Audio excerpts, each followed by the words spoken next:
بسم الله الرحمن الرحیم. محسنین گرامی، السلام علیکم و رحمت الله و برکاته. امیدوارم که خوب و از صحت کامل برخوردار باشین و ایام خوب خوش را سپری نمایین. خب ما در دو ویدیوی قبلی براتون اساسات ترسیم دورنمای یک جسم در قالب دو مثال براتون کار کردیم. امیدوارم که قبل از اینکه شما این ویدیو رو ببینید دو ویدیوی قبلی رو که اساسات ترسیم دورنما در اینجا براتون گفته شده و دو ویدیو رو ببینید. بعدش باز ویدیوی سوم یا اجرای کار گرافیکی رو ببینیم. خب در این ویدیو ما دورنمای یک تعمیر ساده و کوچک را ترسیم میکنیم که دارای نمای افقی یا پلان است، نمای مقابل و نمای جانبی است و همچنان سرک و پایه داره. خب ما بر ترسیم دورنمای یک تعمیر اولین کاری که انجام میدیم اما محدوده خود جسم مشخص میکنیم از نقطه دید، یعنی اما محدوده دید خود مشخص میکنیم که از کجا تا کجا ما سایه دید ماست.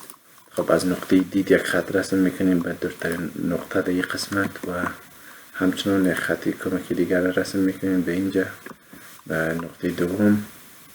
و بعد از اینکه محدوده جسم مشخص ساختیم شعاع اساسی را رسم میکنیم. خب شعاع اساسی ناصف الزاویه محدوده دید است، یعنی محدوده دید را زاویهش نصف میکنیم و اونمو ناصف الزاویه عبارت از شعاع اساسی است. خب ما قبلا زاویه را نصف کردیم، فقط این انتقال میتونیم.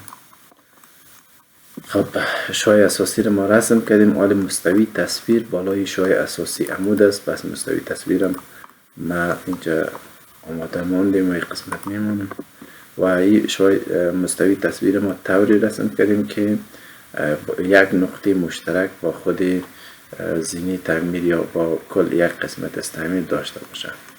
خب بعد از اینکه ما اینا رسم کردیم این قسمت ها نقاط که اینجا به اسم اینا رو نشانی میکنیم. خب فرضاً این نقاط نقطه A و B در نظر میگیریم. خب این نقطه رو نقطه A در نظر میگیریم و نقطه B رو طرف میاریم. اینجا رو نقطه B در نظر میگیریم و این نقطه P است. خب نقطه P رو از اینجا میبریم اینجا.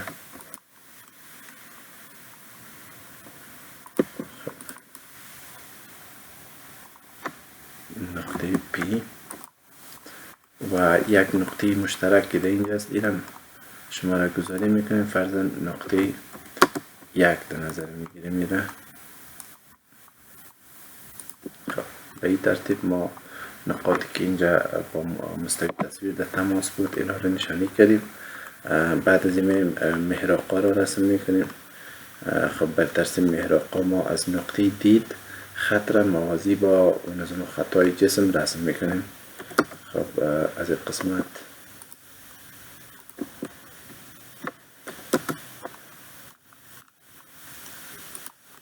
خب محراق یک محراقش به این قسمت است، اینجا محراق رسم میکنیم و یک محراق دیگه موازی با خطوط افقی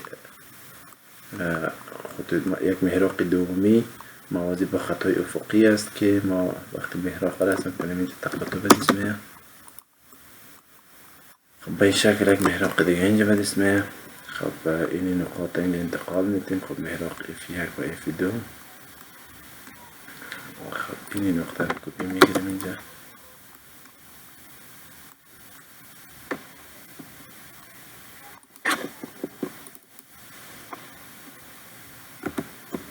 این محراق F1 در نظر میگیریم و محراق F2 هم در این قسمت در نظر میگیریم.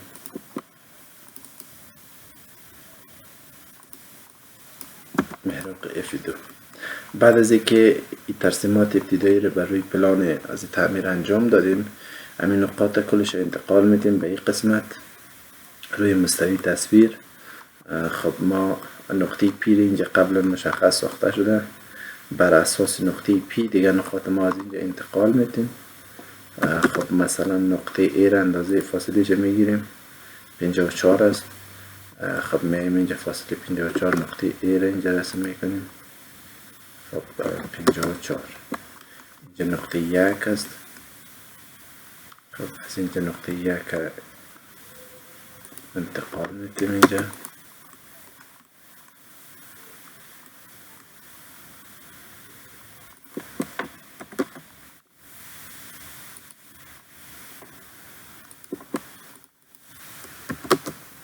خب نقطه 1 اینجا انتقال دادیم.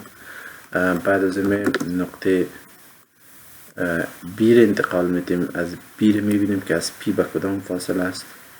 خب به فاصله 255 است.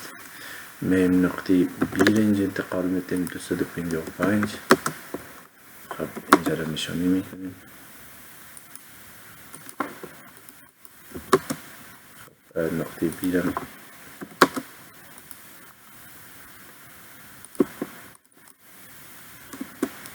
نقطه بی. بعد از این نقطه A را از اینجا انتقال میدیم. میبینیم که از نقطه P به کدام فاصله است. به فاصله 255 است این نقطه هم. پس اینمی نقطه را از این طرف که میرور کنم به این طرف باز موقعیت دقیقش به دست میاد.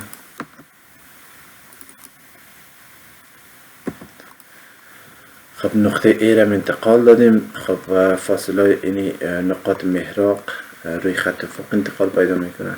خب این نقاط انتقال میدیم. میبینیم که از نقطه P به کدام فاصله محراق قرار داره. با فاصله 897.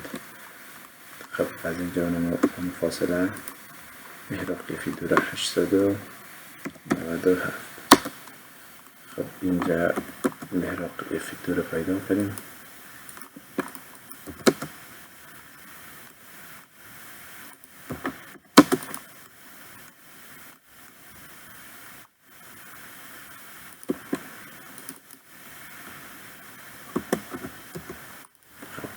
محراق فی دور پیدا کردیم اینجا.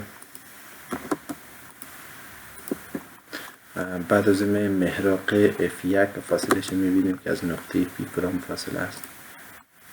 خب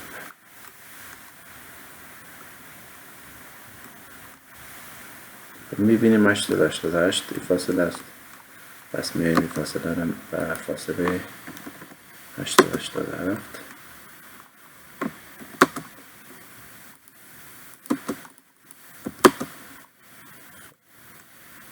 نقطه را طرف انتقال میدیم.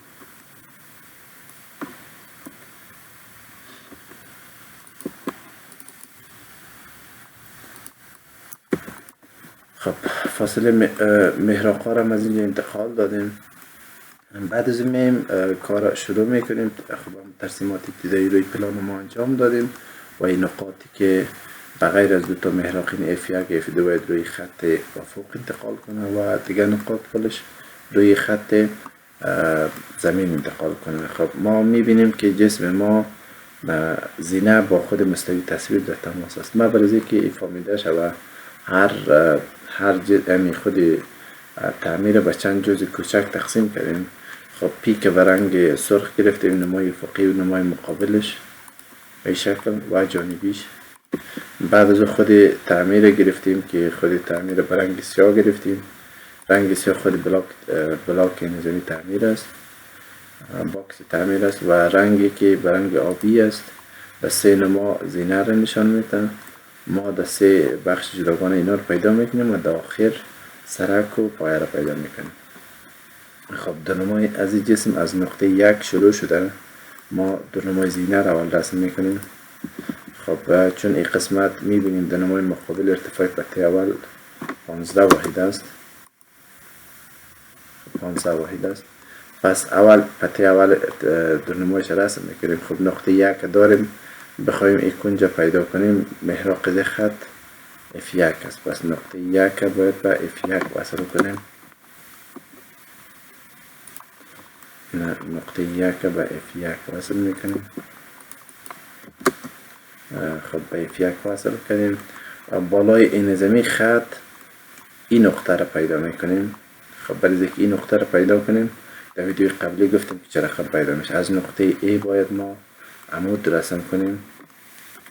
خب خب میایم از نقطه A خط عمود رسم میکنیم. کنج محدود شد. خب از طرف دیگه سعی کنین اینجا نقطه A به کمیت واقعی خود است. کمیت واقعی شده نمای مقابل اگر ما ببینیم از این قسمت خط رسم کنیم. کمیت واقعیش میبینیم. خب پته اول است به اندازه 15 واحد است. پس اینجا ارتفاع در اینجا باید 15 واحد باشد. این ارتفاع 15 واحد و از طرف دیگه چون زینه است و به شکل باکس است. این محراق از خط هم افی 1 میشه. خب پته اول ما رسم کردیم. حالا اینی خط دیگه پیدا میکنیم از خب این خط رسم کردیم در نمایش. میم این خط کوچک از اینجا تا به اینجا را اینی عرض 1 پته را این مشخص میکنیم. عرض 1 پله را. خب محراق این زمین خط F2 است چون موازی با این خط است. پس میریم نقطه 1 به F2 وصل میکنیم. هم خط قسمت بالایش و هم قسمت پایینه.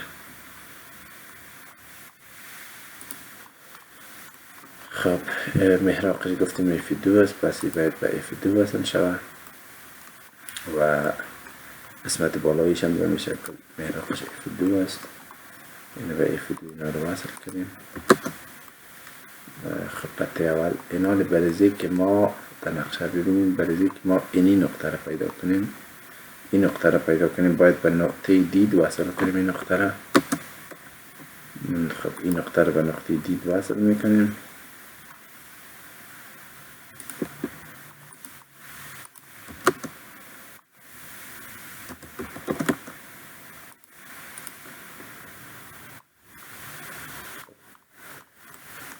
این نقطه را به نقطه دید وصل کردیم. اینجا یک نقطه کمکی دیگه به دست این نقطه را نامگذاری میکنیم. مثلا نقطه 2 باشه.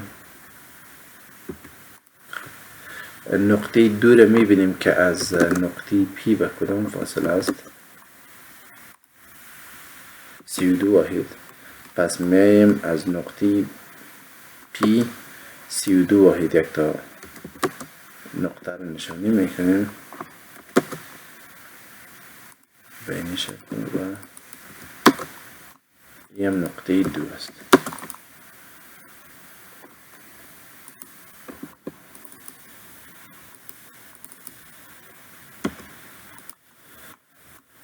خب هم دوباره تکرار میکنیم این قسمت. خب برای که ما اینی نقطه را پیدا کنیم که کرسر موس است موقعیتش در دو نما پیدا کنیم باید این نقطه را اول بریم به نقطه دید وصل کنیم. اینجا یک نقطه به اسم نقطه شماره 2. فاصله نقطه شماره 2 را از نقشه میبریم در مستوی تصویر اینجا و از اینجا که یک خط عمود رسم کنیم. زینه ما محدود میشه از اینجا به این شکل تا این قسمت. یعنی ما همون کنجا پیدا تانستیم. هدف این قسمت بود.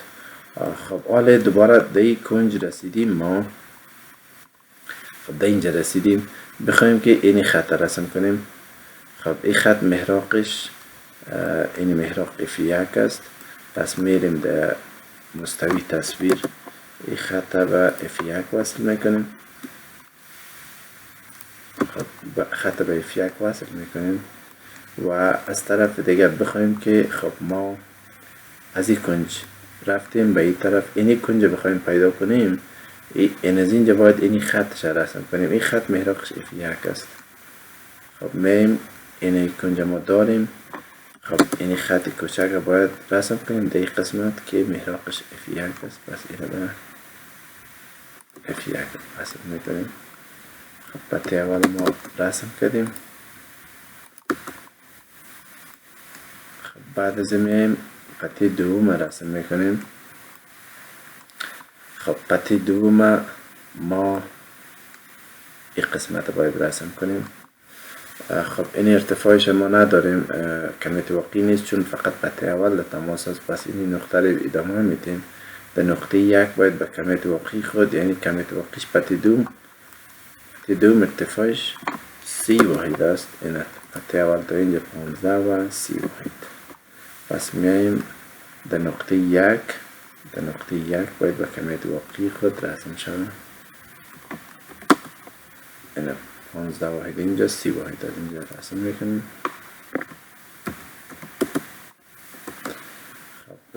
بعد از اون میبینیم که خط کمکی که در اینجا است محراقش F2 است. به این شکل محراقش یعنی آموزی خط است، محراقش F2 است. پس اینمی نقطه را به F2 وصل میکنیم. به F2 وصل میکنیم. و حال اگر بخوایم موقعیت دقیقی این از این نقطه در ارتفاع پیدا کنیم باید از دو عمود رسم کنیم. خب میریم از دو یک خط عمود رسم میکنیم به این شکل. خب من این قسمت کار ضخامت میتونم، اما قسمت هایی را که ما کار کردیم نه.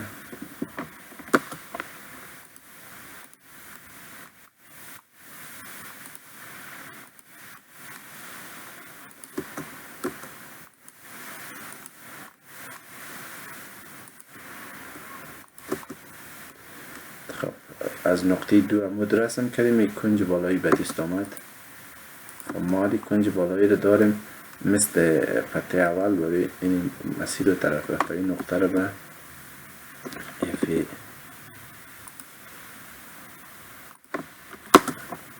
این نقطه رو من به F2 وصل میکنیم و از این قسمت باید خط عمود رسم کنیم. خطی دومی جدا شود.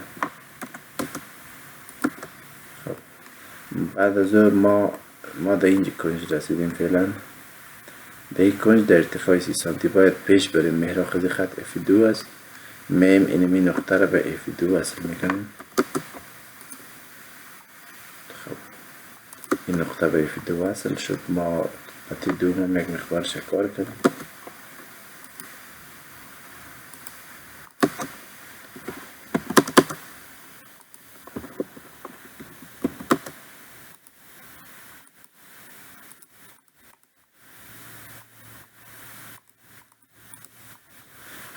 خطی دوم یک مقدار پیش رفتیم.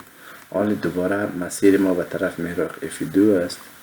یعنی ما اگر در نقشه ببینیم ما اینجا در ارتفاع 30 است، باید پیش بریم اینجا تا کنج پایین ارتفاعی یا قسمت پیشروی پله را پیدا کنیم. خب محراق از خطم F2 است، اندازه F2 میدیم پیش. خب اینجا میبینیم که دو خط، یعنی اینجا به F2 وصل شد، اینجا به F2 وصل شد. پس لازم نیست ما وصل کنیم. خب مثل این از این نقطه که در اینجا است باید اینجا یک نقطه را پیدا کنیم. موقعیت دقیقی نقطه را میبینید که از کجا باید عمود رسم کنیم. خب نداریم ما این نقطه را باید اول ما به نقطه دید وصل کنیم. اینجا یک نقطه جدید به اسم این نقطه و این نقطه را نامگذاری میکنیم. خب نقطه شماره 3 قسمت جای داریم اینجا نوشته میکنیم نقطه 3. خب نقطه 3 را میبینیم از نقطه پی به کدام فاصله است؟ به فاصله 11 واحد. پس به فاصله 11 واحد اینجا نقطه جدا میکنیم.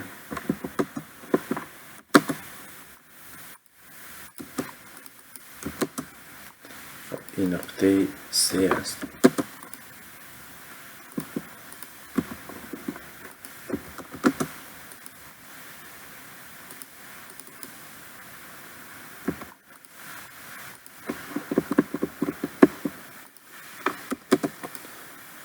قسمت نقطه 3 اینجا گفتیم ما اگر نقشه را میبینیم. خب از نقطه 3 اگر ما عمود رسم کنیم موقعیت کنج چی به دست میاد؟ زینه به دست میاد. خب عمود رسم میکنیم از اینجا. خب خط عمود رسم کنیم، موقعیت اینجا پیدا شد. خب تا این قسمت و بخوایم که متناظر این زمین نقطه رو دو طرف پیدا کنیم باید که ما به محراق F1 نقطه رو وصل کنیم. خب این دی طرف هم ما نقطه رو پیدا کنیم. حالا میاییم قسمت این نقاط با هم دیگر وصل میکنیم، یعنی ضخامت میتیم تا این قسمت.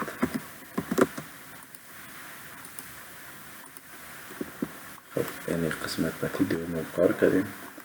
خب میبینیم در نقشه پته دوم کار کردیم، یعنی ما در نقطه 3 اینجا رسیدیم. باید بریم این دفعه این کنج پیدا کنیم. خب این کنج که بخوایم پیدا کنیم، این کنج داریم محراق از خط F2 است، پس میریم اما کنج این طرف محراقش F2 است و این طرف محراقش این F2 است، و به خاطر میریم دو خط به F2 وصل میکنیم که وصل است، خودش هر دویش به F2 وصل است، ولی فعلا باید ضخامت داده شود چون در ارتفاع پته سوم میرسیم. میبینیم که از کجا باید ما خط بکنیم توقیش. این در نقطه 1 است. بخوایم ارتفاع نظامی نقطه که کرسر است پیدا کنیم، باید از نقطه 1 بکنیم توقی خود رسم شود. خب میم دوباره به نقطه 1 و ارتفاع دیگه شد دوباره 15 واحد دیگه یا 45 واحد دیگه جور میکنیم که صفتش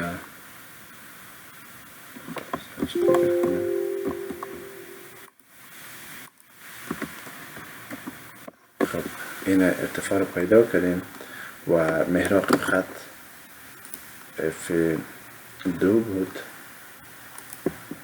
خب اینجا از نقطه 1 ما با کمیت واقعیش رسم کردیم و بخوایم موقعیت دقیق اینی نقطه را در ارتفاع پیدا کنیم، باید از 3 عمود رسم کنیم. خب میم از 3 خط عمود رسم میکنیم، یعنی قسمت بالای زینه به دست میاد.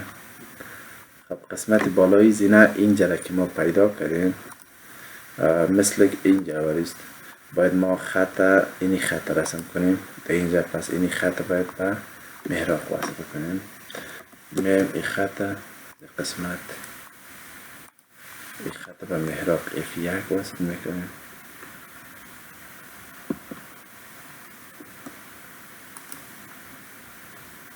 به F1 وصل میکنیم و اینجا پته بالا رفته دیگه نیاز به تشریح نداره. خب و دوباره میم قسمت چون تکمیل شد زینه ضخامت میتیم.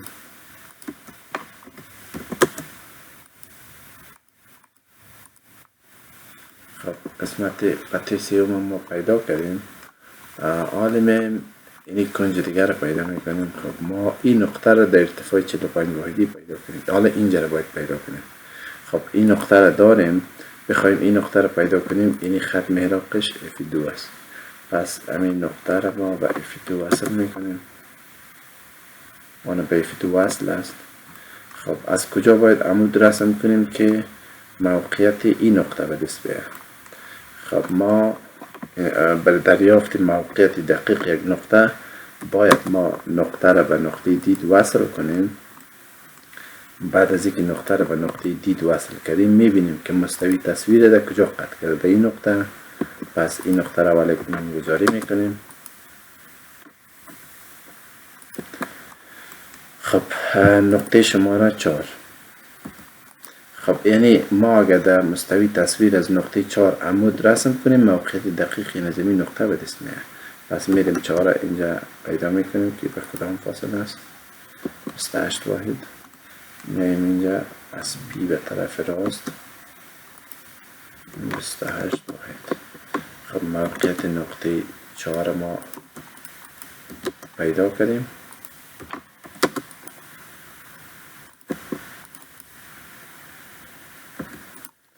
خب یعنی از 4 ما که عمود رسم کنیم، موقعیت اون نظام کنج پیش روی به دست میاد.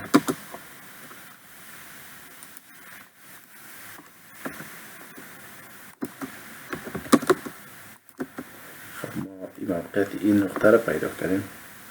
خب حالا اگر ما خب از اینجا مثل خط مثل این خط ولی باید ما این خط ولی اینجا مقدار خط به این شکل است. پس محراقش F1 است. این رو به F1 وصل میکنیم که این طرف خودم نقطه رو پیدا کنه. خب این نقطه هنوز به این طرف وصل نشده، این رو وصل میکنیم به F2.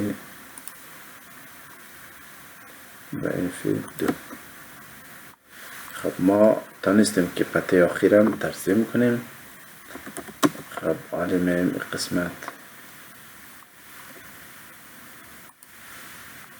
پته رو ضخامت میتیم.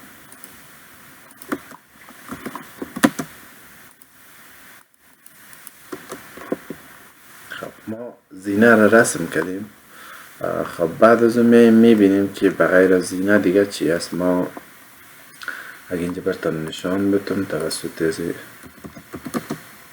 ما این قسمت در نمایش رسم کردیم که زینه است، اما بلاک زینه را اینجا رسم کردیم. بعد از اون ما اینش قسمت قطعه سیاه میرسه که سیاه خود بلاک است. سینما به این شکل بلاک کامل رسم میکنیم و در آخر ما باز اینی کلکین و کمان در آخر ما ترسیم میکنیم، حال فقط شکل کلیش رسم میکنیم. خب بلاک بسیار آسان است. این نقطه را ما داریم چون این نقطه اینجاست، جایی که ختم شد. پس وقتی ما اون نقطه را داشته باشیم، این نقطه را داریم، این نقطه را اگه بخوایم پیدا کنیم، این خط محراقش کدام است؟ F1. پس اینمی نقطه که دی کنج داری به F1 وصل کن، یعنی وصل شده این خطش است. F1 وصل کنیم. بخوایم ای کنج پیدا کنیم، ای کنج هم داریم ما، رسم شده اینجا قبلا، نیاز نیست که پیدا کنیم. ای کنج هم داریم. خب میم ای کنج دیگر، ای کنج پیدا میکنیم. خب اینی کنج داریم ما، گوشی تعمیره. بخوایم که گوشی دیگیش پیدا کنیم، اینی خط میبینیم محراقش کدام است؟ خطی که از اینجا تا به اینجا است. این در طول خط است. محراقش F2 است. پس به F2 وصل میکنیم اینجا را، آن به F2 وصل است. و از کجا ما عمود رسم کنیم که این گوشه به دست بیایم؟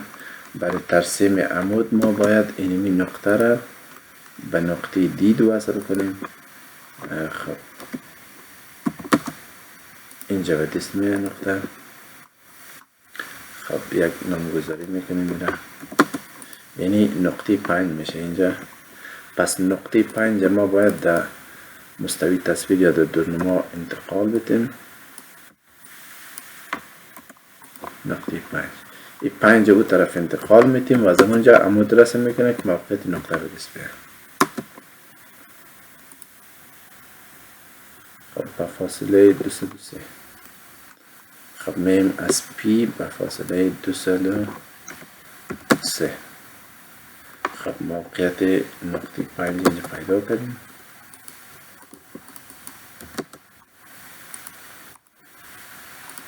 خب ما از این نقطه اول نقطه 5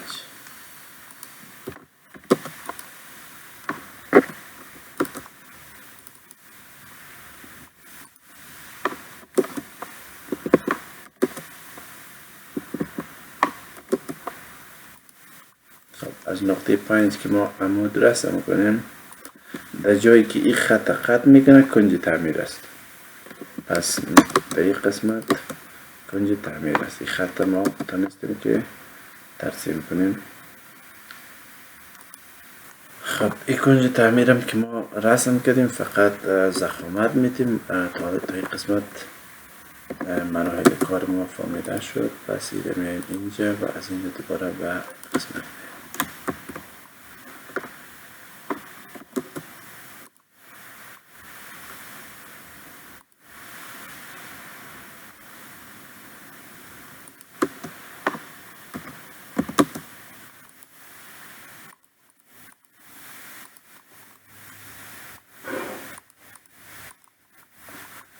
تا این قسمت پیش رفتیم. حال ما این کنجم پیدا کردیم، این کنجم که داریم. خب کنجای طرف دیگیش اینی کنج پیدا میکنیم. خب برای از که اینی کنج پیدا کنیم، اینی خط رسم میکنیم از این کنج، یعنی این نقطه را به F1 وصل میکنیم و این نقطه هم که به F2 وصل است. پس اون شکل کلی نظام تعمیر برای ما اینجا ترسیم شد. خب حالا میایم ارتفاعش رسم میکنیم. خب این خب بلاک است، یعنی از اینجا شروع شده، از ارتفاع چند میشه 45 سانتی تا به ارتفاع بالا، یعنی از اینجا نشان بدیم. خب به این ارتفاع است.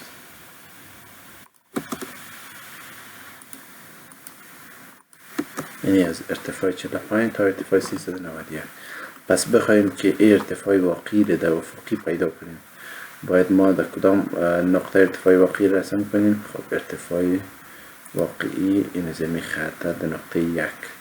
پس در نقطه 1 یک تا خط رسم میکنیم به ارتفاع. خب در نقطه 1 یک تا خط رسم میکنیم به این ارتفاع، چون ارتفاع تعمیر 436 است. پس میم در نقطه 1 یک تا خط رسم میکنیم به ارتفاع 436. خب 436. خب برای یکی را فامیده شد اینجا رنگش حساب میگیرم. خب حال ما اینمی ارتفاع 436 ما خود این نقطه کار نداریم.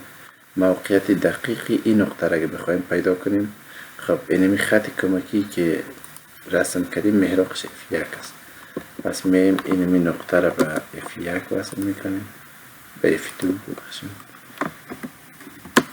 خب این را به F2 وصل میکنیم. روی این خط سرخی که علامت زده شده را ما این نقطه را کار داریم، یعنی یک نقطه در بالا، یک نقطه در پایین کنج تعمیر. از کجا باید عمود رسم کنیم ما؟ از نقطه 4. پس میم از نقطه 4 یک تا خط عمود رسم میکنیم.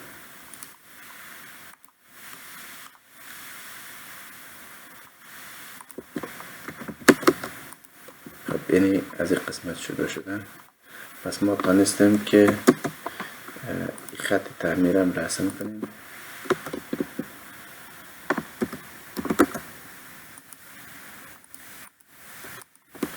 کنج تعمیر ما رسم تانستیم. خب حالا خب این کنج دیگیش اگه پیدا کنیم، خب این کنج اگه بخوایم پیدا کنیم اینی خط محراقش F2 است.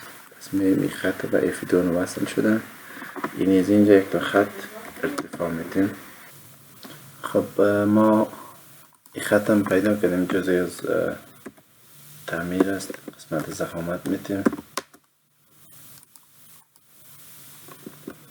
به این شکل.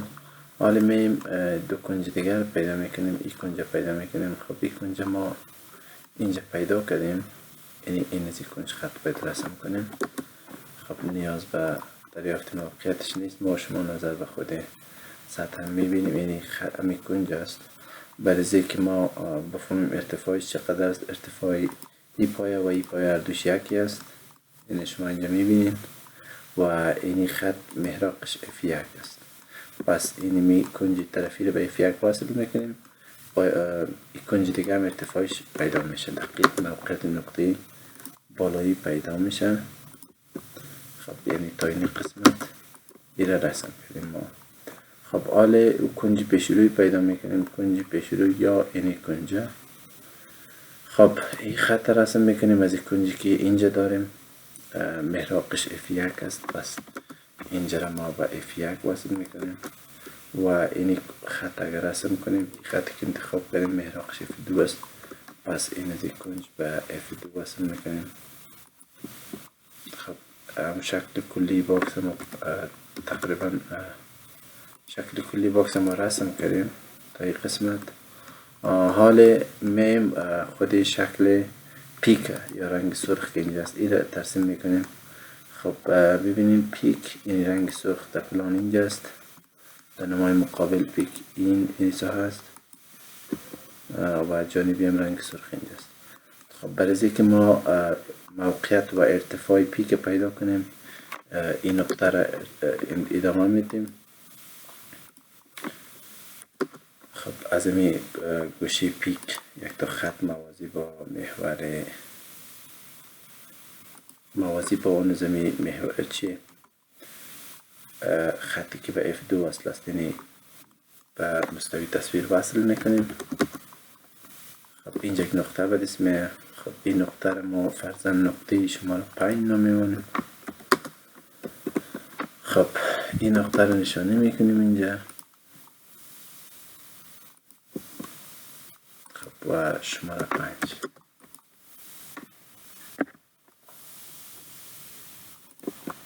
خب چون جای کم است ما ایره اما عددش خود میکنم. خب این نقطه است، میبینیم که نقطه از پی به کدام فاصله است، اینا از نقطه پی به فاصله 17 واحد.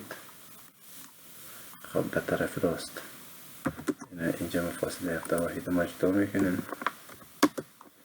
خب اینجا نقطه شماره 5 به اسمه.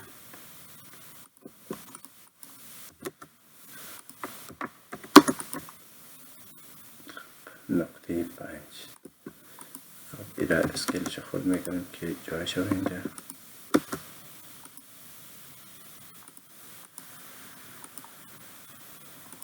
بین شکل. خب اینجا شما ببینید خب یعنی در نقطه 5 این نقطه 5 است. در نقطه 5 با ارتفاع واقعی خود پیک رسم میشه. پس میم ارتفاع واقعی نقطه 5 انتقال دادیم به اینجاست. خب این نقطه 5 است. در نقطه 5 به ارتفاع واقعی حال میم ارتفاع واقعی رو میبینیم که چقدر است. خب ارتفاع واقعی این از خب تا شروع پیک 436 است و خود پیک هم اگه ما اندازه بگیریم پیک به اندازه 30 واحد است. پس ما 30 جمع 436 میشه 466. پس در نقطه 5 یک تا خط رسم میکنیم به ارتفاع 466.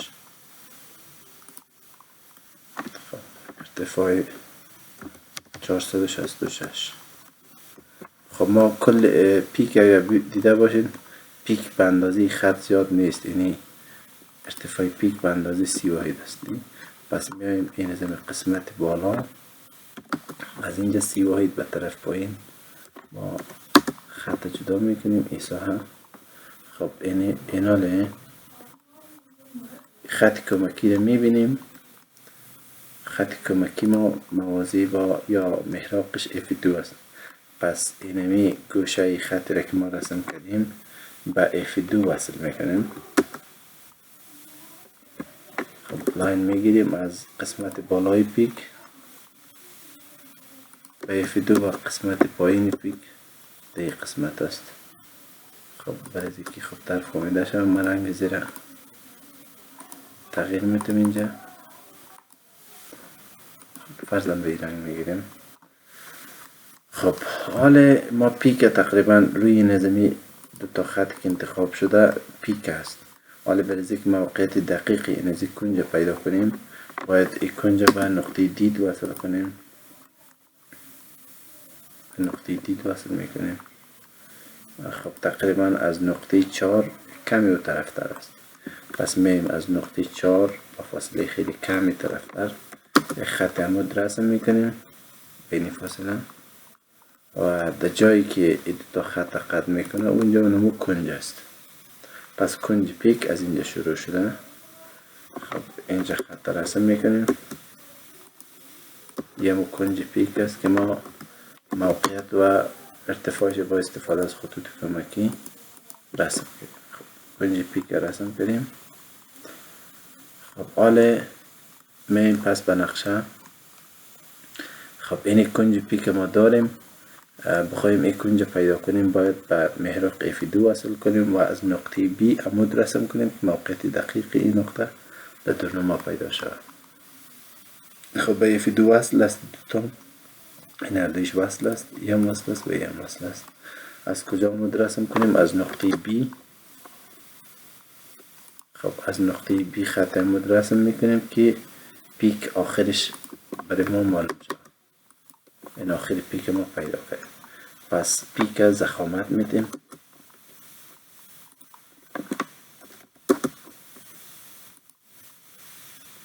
خب جایی که امی خط عمود قطع کرده تا به اینجا بالا. خب تا به این قسمت میشه.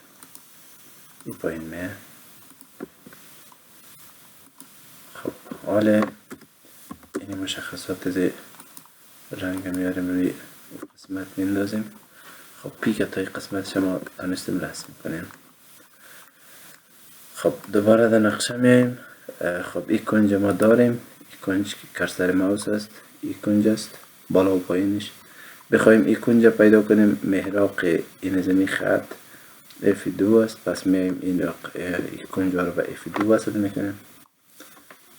خب رنگ دایمنشن گرفته بدیم. پس این کنج پیک ما به F1 وصل میکنیم و این کنج دیگیش هم به F1 وصل. خب این کنج دیگیش از کجا باید عمود رسم کنیم که این کنج به دست بیاد؟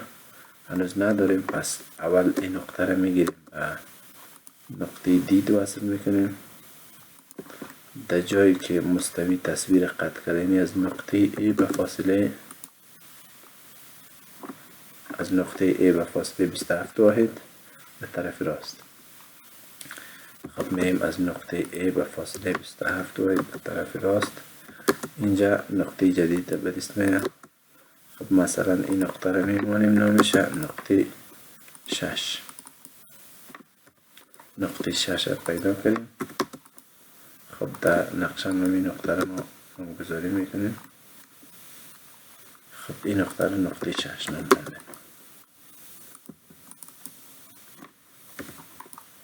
خب نقطه 6 را پیدا کنیم. پس از نقطه 6 اگر ما در مستوی تصویر عمود رسم کنیم بالای خط رنگ گلابی ما کنج دیگه این زمین پیک تعمیر پیدا میکنیم.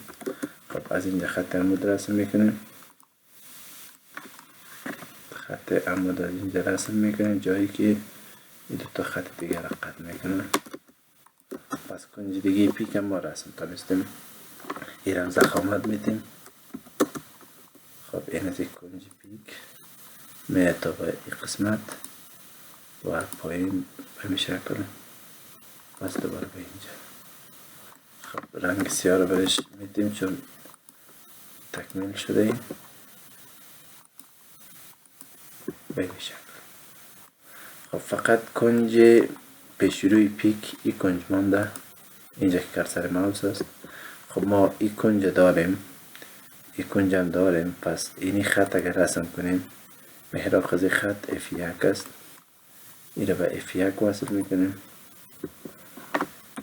خب این کنج به F1 و این کنج دیگر هم به F2. خب این در تقاطع اینجا پیدا کنیم. این خط هم تکمیل رسم میکنیم. خب رنگ سیاه رو برش اینجا اپلای میکنیم.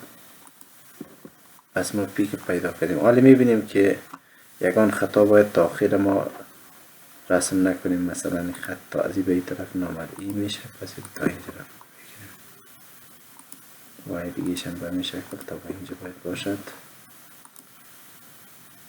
خب بیم تا به اینجاست. خب اینا خطای نامرئیش پس میگیریم که شما آواز در وقت چی نگویم که اینا چرا پاک شد. اینا هست فقط قسمتی که مرئی است. ما قسمت های مرئی را ما ضخامت داریم، قسمت های نامرئی را ضخامت نداریم. خب شکل کلی این زمین تعمیر کوچک ما رسم کردیم. خب شما در نقشه میبینید که پیش روی زینه یک تا کمان است، یعنی ساحه کمان است. اینجا باید کمان باشد و این طرف راست یا این طرف باید کلکین باشد. خب میم کمان دونمای کمان رسم میکنیم. برای ترسیم دونمای کمان ما اینجا چند نقطه کمکی باید رسم کنیم. خب یک نقطه روی اینی محور تناظرش میشه و دیگه اینجا نقطه میگیریم و یک تا خط تحت زاویه 45 درجه رسم میکنیم. خب تحت زاویه 45 درجه 45 نشد، تحت زاویه 45 درجه. خب اینو میدور میکنیم طرف دیگر. خب این نقاط روی خود کمان چند نقطه را پیدا کردیم. حال اینمی نقاط ما روی از دیوار و روی دیوار افقی روی اینجا انتقال میدیم. خب در ارتفاع میبینیم که یک نقطه باید اینجا به دیگر، یک نقطه دیگر در این ارتفاع و یک نقطه دیگر هم در ارتفاع. خب این قسمت یک تقسیمات کردیم ما. خب برای از اینکه ما آسانی کار این ما شماره گذاری میکنیم اینجا. خب خب میایم اینجا یک شماره رو میگیریم.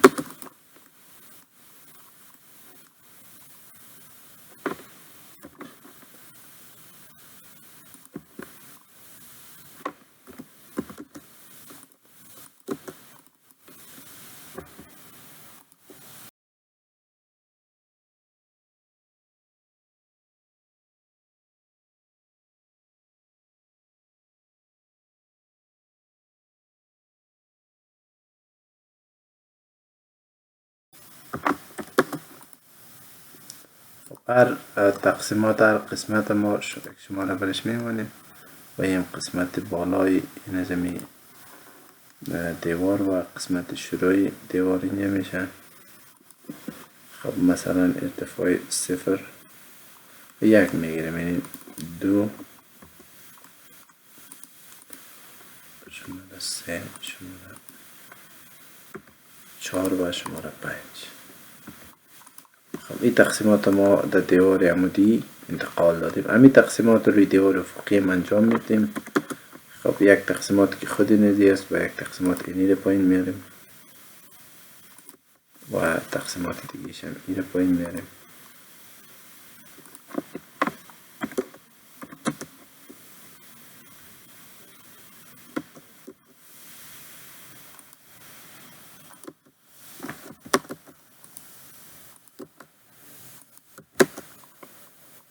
خب اینی تقسیماتی طرف هم شماره گذاری میکنیم. مثلا این هم با ترتیب 1 2 3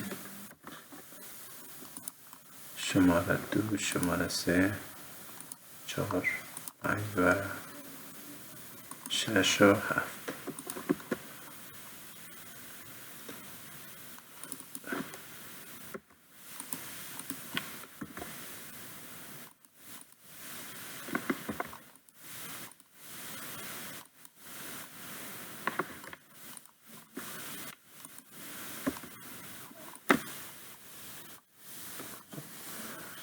این تقسیمات اینجا را انتقال دادیم. حالا اینمی دیوار را پیدا میکنیم که دی کنج است. میم دی کنج ای دیوار اینی خط است. خط زخیم در نظر میگیریم تا این قسمت بالا را است تا به اینجا است.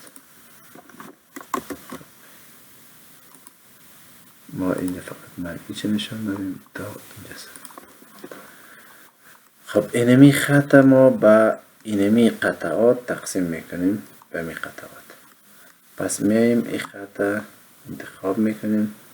خب اینجا خط کیفی رسم میکنیم. سعی کنین اینمی دیوار را که ما اینجا تقسیمات کردیم از ارتفاع 45 شروع شده. شماره 1 در ارتفاع 45 است. پس یعنی دیوار باید ما از اینجا شروع کنیم. یعنی دقیقا از اینمی خطی که است از قسمت ارتفاع 45 تا به زیر پیک همینجا باید خط کیفی رسم کنیم. خب یک تا خط کیفی را اینجا رسم میکنیم. خط عمودی است. خب یک تا خط کیفی اینجا رسم میکنیم به این شکل. خب اونمو تقسیماتی که در نمای مقابل است همین تقسیمات از اینجا انتقال میدیم.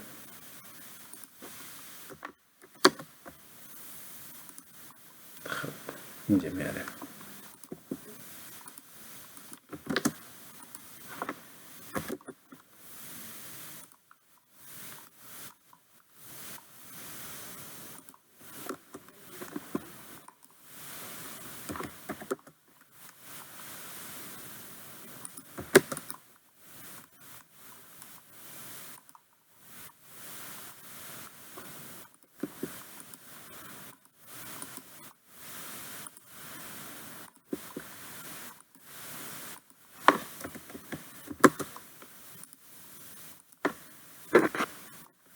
خب اما تقسیمات های قسمت آوردیم. خب نقطه آخر نظمی خط و نقطه آخر خطی که میخوایم تقسیم کنیم ما خط دیوار رو تقسیم میکنیم. پس نقطه آخرش اینجاست و دیگه خطا را موازی کپی میکنیم از اینجا در نقطه 4 نقطه 3 نقطه 2 و نقطه 1 خودش است. خب اضافه پاک میکنیم از اینجا.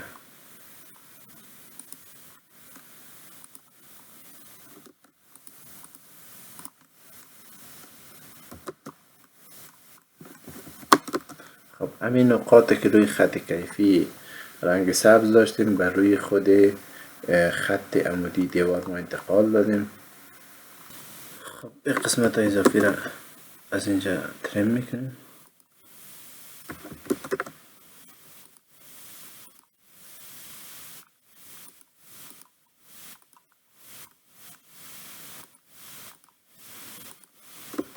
خب همین نقاط ما از اینجا انتقال دادیم به این قسمت.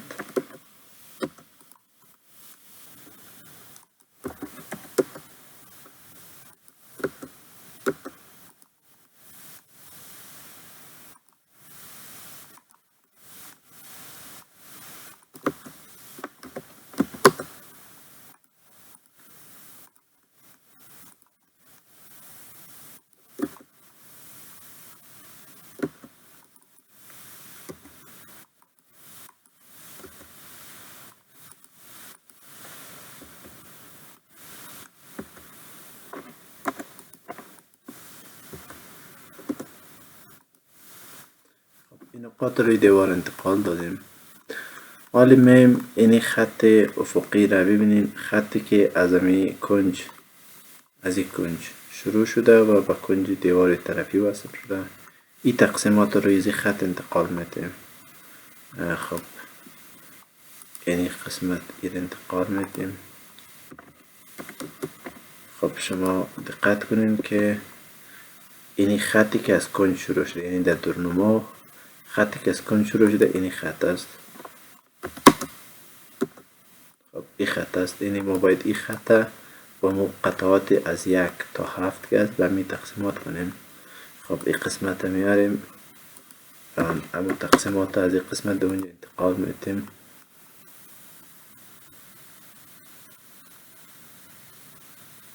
خب اینجا انتقال دادیم. خب در خط کیفی ما تقسیمات خط با خط عمودی فرق داشت.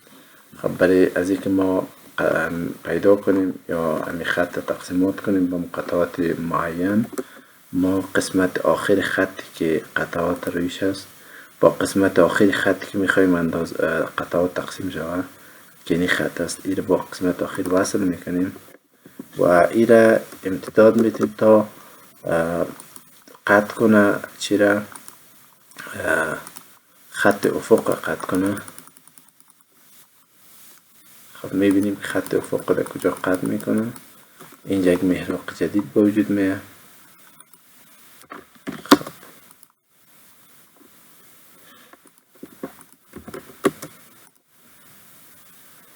خب یک محراق جدید به وجود میاد. مثلا این نقطه را F3 میمونیم، نقطه F3. خب این حاله بریزی که اینمی قطعات 6 5 4 3 2 1 از خط رنگ سبز بالای خطی که انتخاب شده، یعنی خط دیوار انتقال کنه، ما اینمی محراق به هر نقطه وصل میکنیم. خب رنگ این زمین قسمت رو تغییر بدیم که با قسمت قبلی تفاوت داشته باشه. خب از دوتا یکیش صحیح است، مثلا رنگش به این شکل میگیریم. خب این تقسیمات انجام میدیم. خب از نقطه F3 به نقطه 6 وصل میکنیم. نقطه 6 انتقال ندادیم، فکر کنم ببینیم که نقطه 6 کدام فاصله است و فاصله 86.7. خب نقطه 6 به فاصله 86.7. خب بس نقطه 6 اینجا بده.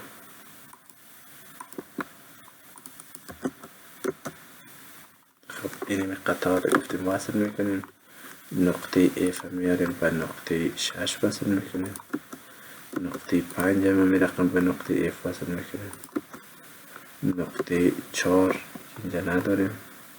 خب 4 امین نصف است، نقطه 4 مرکز است، پس اینجا نصفش آسان است.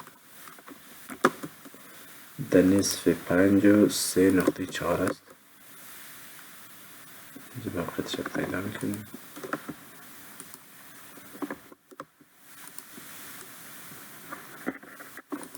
موقعیت نقطه 4 ایرام اینجا وصل کردیم. نقطه 3 رو میرفتم در محراق FC وصل میکنیم و نقطه 2 را که از اینجا موقعیتش انتقال داده نشده و با فاصله همون 86.7 است، یعنی همون فاصله نقطه 6.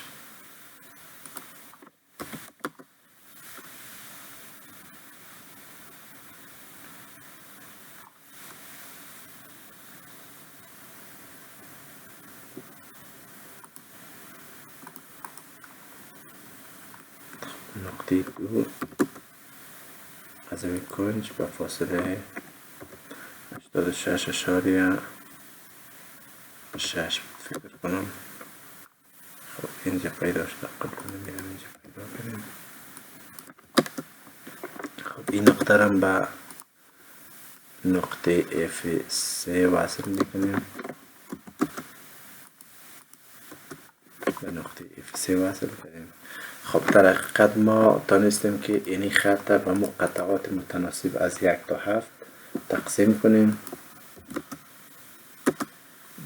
خب این قطعات تقسیم کنیم، یعنی نقطه 2 روی خط دیوار اینجا آمد، 3 اینجا آمد، 4 اینجا آمد و میرفتم 5 6 و 7 در آخر.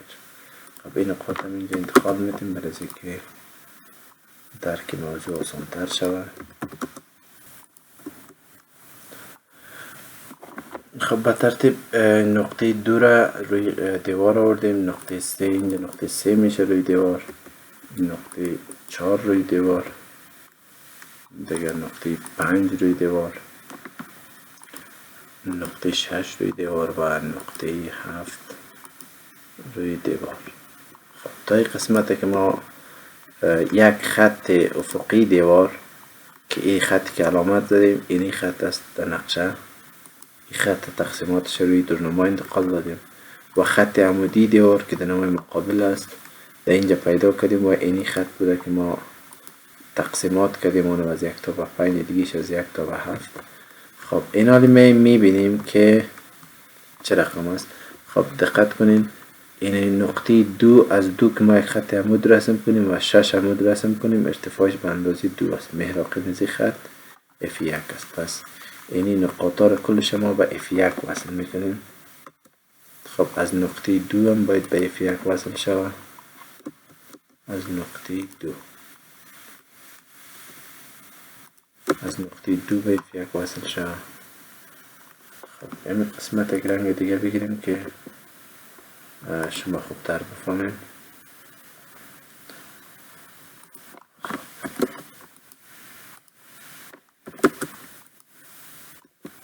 از نقطه 2 هم به F1 وصل میکنیم.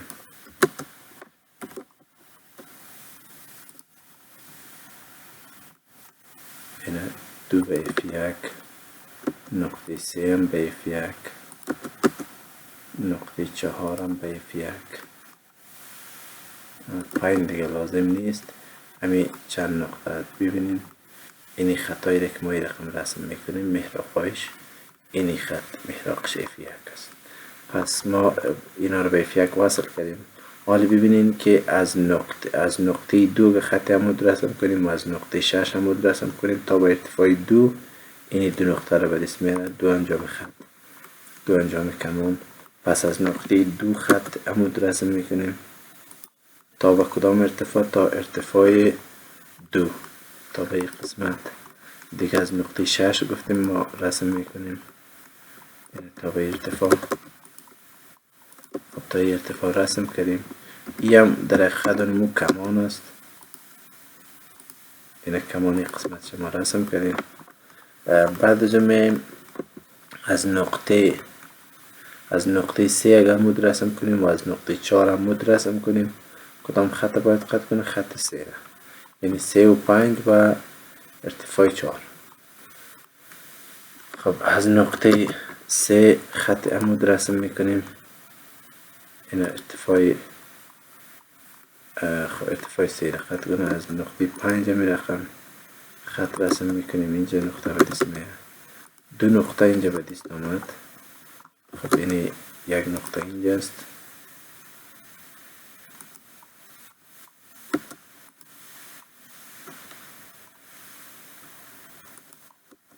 یک نقطه اینجا به دست آمد و یک نقطه دیگه هم اینجا به دست آمد. خب 2 نقطه اینجا پیدا کردیم.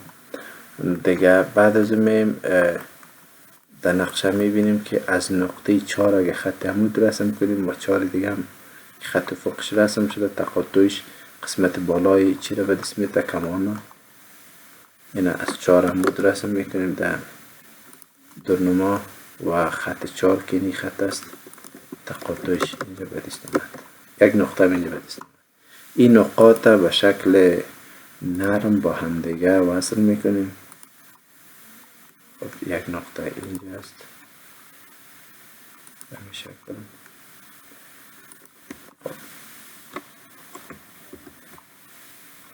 خب وصل نشد، نقاطی رو وصل میکنیم.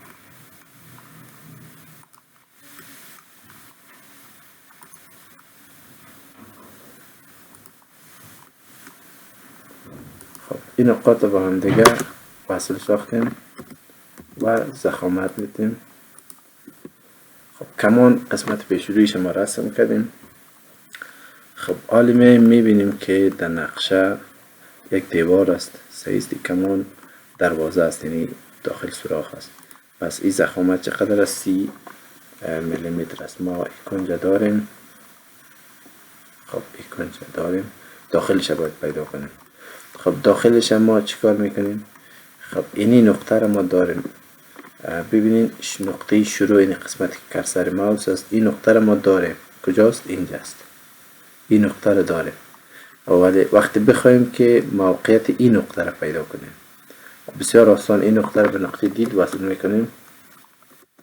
خب می پس از رنگ خیرم میگیریم، این نقطه را به نقطه دید وصل میکنیم. خب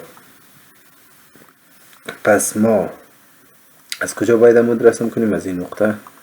خب آخرین نقطه که اینجا پیدا کردیم نقطه 6 است. پس از نقطه 7 این نقطه رو نامش 7 میمونیم. خب نقطه 7 از نقطه 6 به کدام فاصله است؟ نقطه 6 ما قبلا پیدا کردیم 104. پس از نقطه 6 اول نقطه رو انتقال میدیم 104.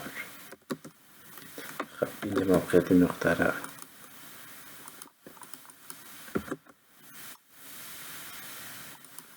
نقطه 7 اینجا نشانه میکنیم.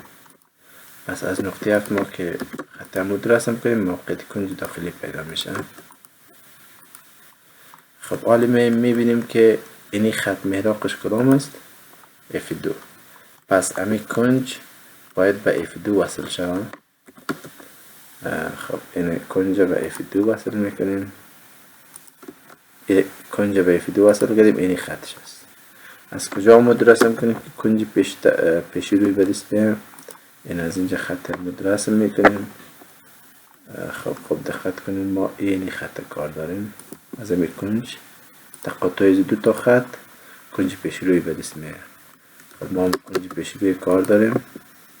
خب پس از اینجا یک تا خط رسم میکنیم تا به اینجا و این خط ما مربوط دیوار است. تا این قسمت ما پیدا کردیم. خب حالا برای که اینمی دیوار در طول پیدا کنیم، این دیوار کامل میخوایم رسم کنیم خاطر که نقاط انتقال داده میشه. پس ما چیکار میکنیم؟ اینمی نقطه را به نقطه F1 وصل میکنیم. خب F1 طرف پیش میبریم تا میساهر کافی است. خب حال نقطه 6 متقابلش در پیش روی است. چقدر ارتفاع بگیره 6 در اینجا؟ به اندازه 2 ارتفاع گرفته، این خط 2 است. پس دو طرف انتقال دادیم، یک خط رسم میکنیم. فعلا اینجا این خط رسم کردیم. خب رنگ اینی رو میگیریم.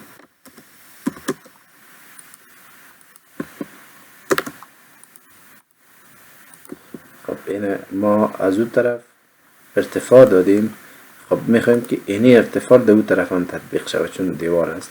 پس این خط باید سعی کنید ببینید شما اینجا اینی خط است دیگه، محراق زی میشه F2 است. پس در کل خطا محراق F2 میگیریم. خب این خط رسم میکنیم از اینجا، این از امی کنج به F2 به این شکل. پس متناظرش پیدا کردیم که دو طرف چقدر ارتفاع باید دیده شود. خب اینی خطش ما تا این قسمت رسم کردیم به این شکل. خب بعد از اینی نقطه را باید متناظرش دو طرف پیدا کنیم. این نقطه 5 است. 5 دو طرف دیوار پیدا میکنیم. 5 دو طرف دیوار این نقطه است. اگر من نشان بتون براتون 5 دو طرف دیوار است. خب از اینجا یک تا خط عمود رسم میکنیم. این خط عمود از اینجا رسم میکنیم تا ارتفاع بالاتای مساحه را میاریم. حال اینمی نقطه را دو طرف دیوار انتقال میدیم. اون طرف دیوار یعنی به F2 باید وصل کنیم. خب میریم به F2 وصل میکنیم. به تقاطع دو تا خط موقع دقیق کنیم از اون نقطه به دست میره. پس این نقطه را ما پیدا کردیم. اینجا فعلا یک دایره خورده رسم میکنیم که فقط فهمیده شد ما نقطه را پیدا کنیم. خب نقطه دوم پیدا کردیم. نوبت به قسمت بالاترین ارتفاع است. این رو باید دو طرف پیدا کنیم. خب میبینیم که نقطه 4 است. 4 دو طرف دیوار اینجا میشن. خب 4 در دیوار اون طرفیش اینجا میشن و از اینجا ما ارتفاع میتیمیرن. یعنی ارتفاع دادیم تا این قسمت. حالا اینمی قسمت بالاترین ارتفاع در پیش روی دیوار است. این ما دو طرف دیوار انتقال میدیم، یعنی به F2 وصل میکنیم. خب به F2 که وصل کنیم در تقاطع این از دو تا خط اینجا متناظر نقطه پیش روی در پشت سر برسیم. خب این دایره را پس اینجا میاریم که نقاط شما. خب دیگه نقاط هم میتونیم پیدا کنیم ولی چون لازم نیست ما دیده نمیتونیم دیگه نقاط دیگه ایش پیدا نمیکنیم. خب این نقاط با هم دیگه وصل میکنیم. خب و ایرم تکمیل ساختیم. قسمت کمان را قسمتی که ما دیده نمیتونیم و این شکل. پس ما تونستیم کمان را در دیوار جا و جا بسازیم. خب تا این قسمت تا انشاءالله مشکلی نیست. پیش میریم دیگه. زینه را رسم کردیم، بلاک رسم کردیم، پیک رسم کردیم، کمان روی دیوار بود رسم کردیم. فقط ماند کلکین در این قسمت. خب این کلکین در این سطح هست. پس این اینجا رسم میکنیم. خب معذرین گرامی یعنی قسمت کلکین کلش به رنگ زرد کار میکنم دیگه. شما فقط توجهتون به طرف رنگ زرد باشه چون دیگه قسمت هایش اینجا بیل بار زیاد است پیشتون گرد نخوره دیگه. در پلانم به رنگ زرد میگیریم اینجا باز داخل پس خطا رو میتونیم که رنگش تغییر بدیم. خب میبینیم که کلکین از کدام ارتفاع است. خب ارتفاعش از جانبی میگیریم و چون در ما جانبی دیوار دیده کلکین دیده میشه و موقعیتش از اینجا میگیریم. خب برای که موقعیتش ما پیدا کنیم اینمی نقطه را ما به نقطه دید وصل میکنیم. خب F8. خب اینجا یک نقطه به اسم نقطه چندم بودیم؟ نقطه هشتم. پس نقطه 8 اینجا شد. خب ارتفاعش واقعی خود ما از نقطه 1 سعی کنین اگه نقطه اینمی ما امتداد بتیم بیاریم تا اینجا در نقطه 1 است. پس در نقطه 1 به ارتفاع واقعی خود باید رسم کنیم. و ارتفاع واقعی کلکین ما شما میفهمیم. اینجا براتون رسم میکنیم. ارتفاع واقعی کلکین از ارتفاع 109 شروع شده کلکین تا به ارتفاع چند است؟ تا به ارتفاع 250. یعنی 109 250. در نقطه 1 همین خط رسم میکنیم. خب F8 109 دوباره 250. این دو تا خط است. خب ارتفاع واقعیش است. پس میبینیم خط کمکی که ما اینجا رسم کردیم محراقش. این خط کمکی ما اینی بود. محراقش F2 است. این دوتا را از دو انجام به F2 وصل میکنیم. این از این انجام به F2 باید وصل شود و از انجام دیگیش میبینیم کجاست. اینجاست. خب F2 وصل کنیم. اینی در داخل این زمین دو تا خط باید کلکین رسم شود به این شکل. این رنگ زردم خب دیده نمیشه. این تغییر میتیم. خب بین این دو تا خط کلکین قرار داره. موقعیتش ما گفتیم از کجا باید عمود رسم کنیم؟ از نقطه 8. نقطه 8 میاریم اینجا. میبینیم که از نقطه 4 چقدر فاصله داره. از نقطه 4 به فاصله 42 است. پس از نقطه 4 به فاصله 42 نقطه 8 اول اینجا نشانی میکنیم.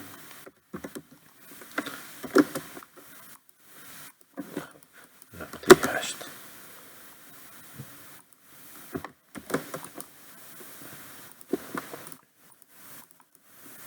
نقطه 8.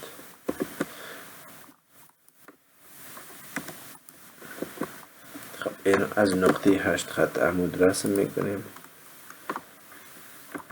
خب برای ما مشخص میشه کلکین از کجا تا کجا است. این خط عمود رسم کردیم. پس یک نقطه شروعی کلکین مشخص شد. دیگه ختم کلکین اینجا است. برای از اینکه موقعیت نقطه رو در دورنما پیدا کنیم این نقطه رو به نقطه دید وصل میکنیم. اینو میبینیم که از نقطه 5 به کدام فاصله این طرف است.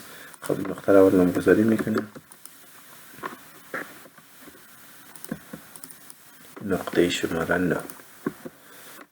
خب این نقطه شماره 9 از نقطه 5 به فاصله 31 واحد است. میریم اینجا نشانی میکنیم از نقطه 5 به فاصله 31 واحد. این به فاصله 31 واحد نقطه شماره 9 قرار داره. نقطه شماره 9. پس این نقطه شماره 9 چی کار میکرد؟ موقعیت ختم کلکین برای ما نشان میداد. یعنی از نقطه 9 اگه ما خط عمود رسم کنیم کلکین آخرش برای ما معلوم میشه. خب از اینجا خط عمود رسم میکنیم. این خط عمود رسم کردیم و بریم. خب پس این دی محدوده مای قسمت ضخامت میتون تا به اینجا محدوده کلکین ما مشخص میسازیم.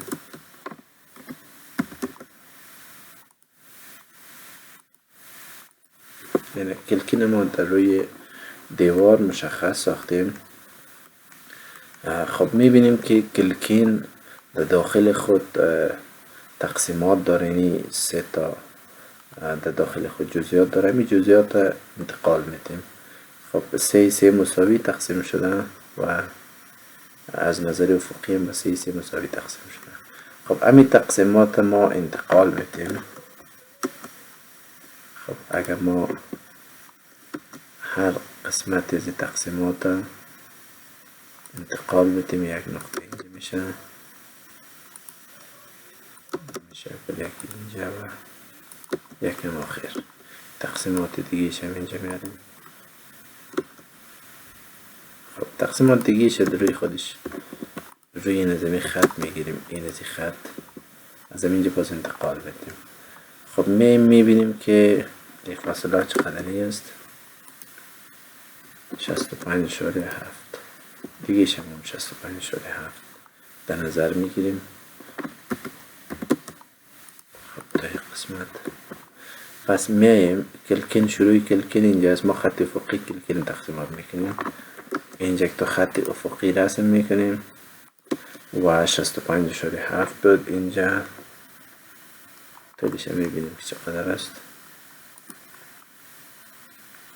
200. طول از خط چقدر است؟ 200 جور میکنیم و ایره به 3 مساوی تقسیم میکنیم، چون عمود تقسیمات اونجا 3 مساوی بود.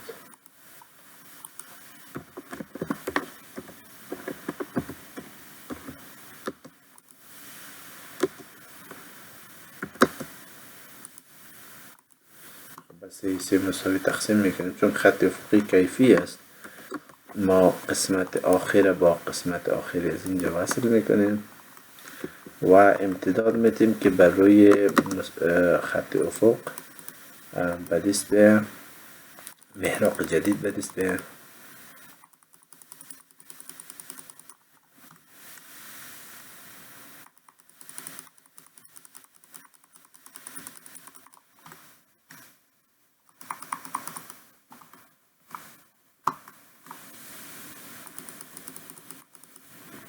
دیدیم که محراق این ادامه خط اینجا به دست آمد. خب این نقطه را ما اف مثلا 4 در نظر میگیریم، اف 4. خب به هر قسمت نظام قطعات مساوی اف 4 ما وصل میکنیم.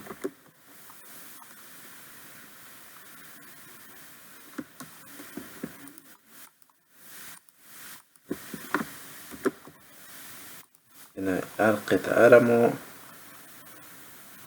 به اف وصل میکنیم،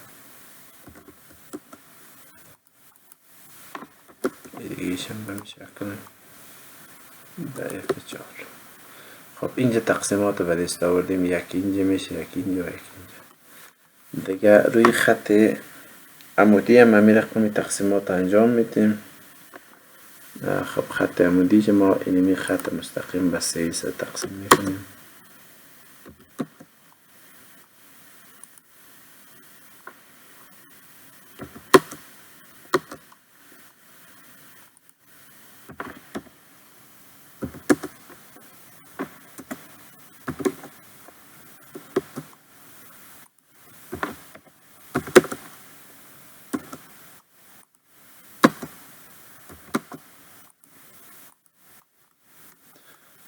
خب محراق از این خطا را چون دی طرف دیوار است، پس به اف 2 وصل میکنیم، لاین میگیریم و از اینجا به اف 2 ایشم دی موقعیت است به اف 2. خب ما تقسیمات دیوار خب دقت کنیم، از این 3 نقطه 3 تا خط و یک خط اینجا یک خط اینجا، از با استفاده از اینون دیوار رو تقسیمات میکنیم. خب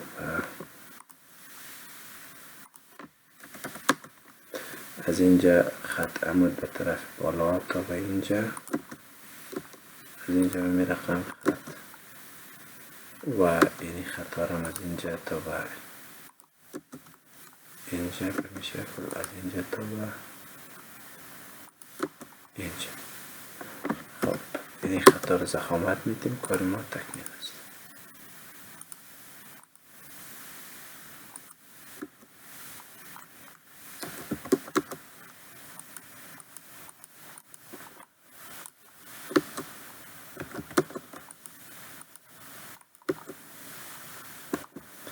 با این شکل ما تانستیم درنمای یک تعمیر ساده را رسم کنیم.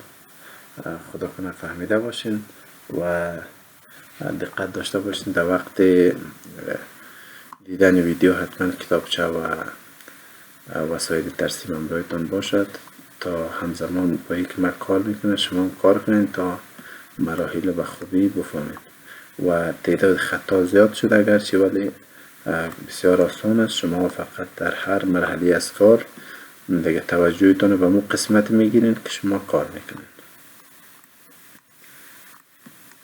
خب ما از بخش خود بلاگ خلاص شدیم. این موقعیت پایه را اینجا پیدا میکنیم. باز سرک انشاءالله در یک ویدیوی جداگانه براتون ترسیم میکنیم. خب ببینین اینجا نمای افقی پایه است، نمای مقابل پایه است. خب این پایه با مستوی تصویر در تماس نیست.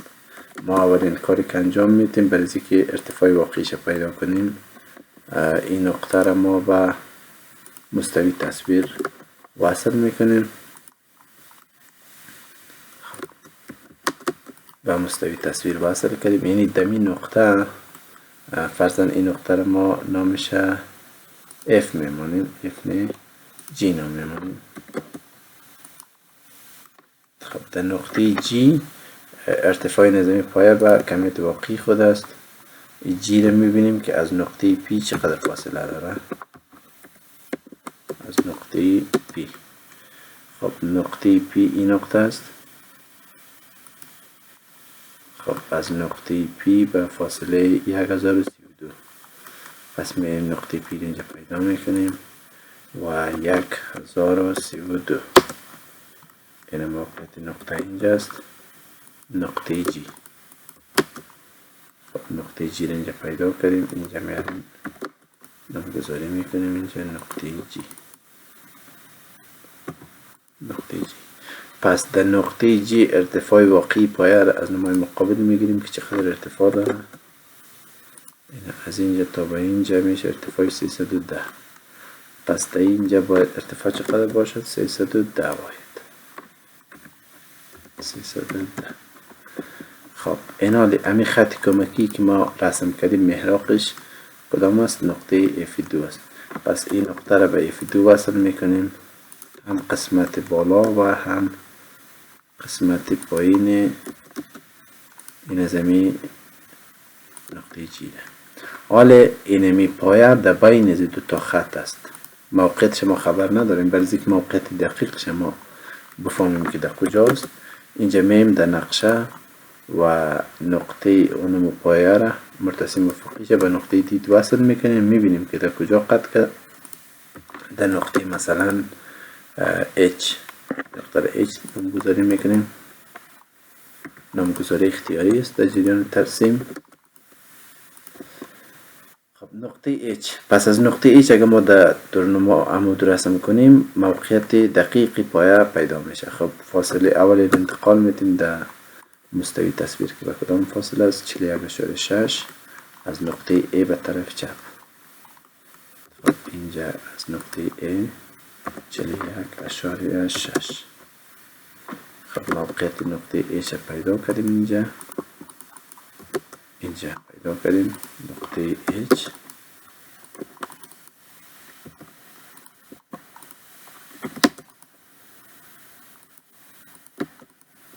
نقطه H گفتیم که اگر ما از نقطه H خط را عمود رسم کنیم موقعیت دقیق پایه بر ما پیدا میشه. و پیشترم براتون گفتم که پایه در بین از دو تا است. پس اینجا آل پایه را رسم میکنیم. خب این از اینجا در قط، این از اینجا تا به اینجا موقعیت دقیق پایه است. خب زخامت میدیم و موقعیت دقیق پایه را ما ترسیم کنیم.